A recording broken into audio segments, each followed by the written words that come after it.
আমার প্রিয়া আজ আমাকে বলল, পাশে বসো। না, এখানে নয়, ওই চেয়ারটাতে। আমি অবোধ বালকের মতো ঠিক চেয়ারটাতে বসলাম। আজ কেন জানি অন্য দিনের তুলনায় ওকে ভীষণ মায়াবী লাগছে।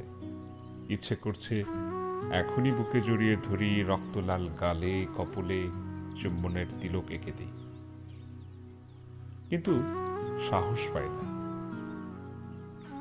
বলল, একদম সোজা হয়ে শান্তশিষ্ট বালকের মতো চুপচাপ বসে থাকো। আজ আমি তোমাকে প্রাণ ভরে দেখব আর রাখব। আমি আমি সত্যিই নির্বাক। প্রিয়ার কথাই বলছিলাম। আমার অনেক আদর আর অফুরন্ত ভালোবাসার প্রিয়া। ভীষণ জেদি সে, কিন্তু অসম্ভব মায়াবী। চমৎকার আঁকাআঁকি করে, তাই মাঝে মধ্যে আমি তাকে মোনালিসা বলে ডাকি। কারণ সে নিজের একটা ছবি এঁকেছে একেবারে আয়নার মতো। যতবার দেখি ততবারই অবাক হই, মানুষ নিজের ভেতরে কতটা শিল্প ধারণ করলে নিজেকেই ফ্রেমে বন্দি করতে পারে।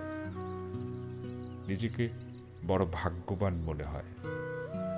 প্রিয়ার নিজের আঁকা সেই ছবিটার দিকে তাকিয়ে প্রায়ই তাকে বলতাম, কই, আমাকে তোমার তুলিতে নিলে না? যতবার বলেছি সে কোনো উত্তর দেয়নি। জানি না কেন, এড়িয়ে গেছে।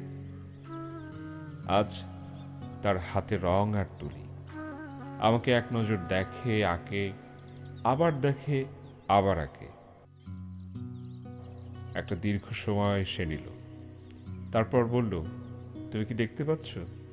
বললাম, হ্যাঁ। মনে মনে ভাবলাম, এ কি করে সম্ভব? আমার মাথায় কিছু আসে না। আমি নীরব, নিস্তব্ধ, নিজেকেই দেখছি। যে মানুষ জন্মান্ধ, সে কি করে এত চমৎকার ছবি আঁকে?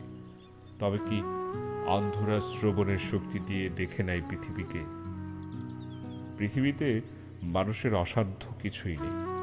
সৃষ্টিকর্তা মানুষকে দিয়েছেন অগণিত শক্তি।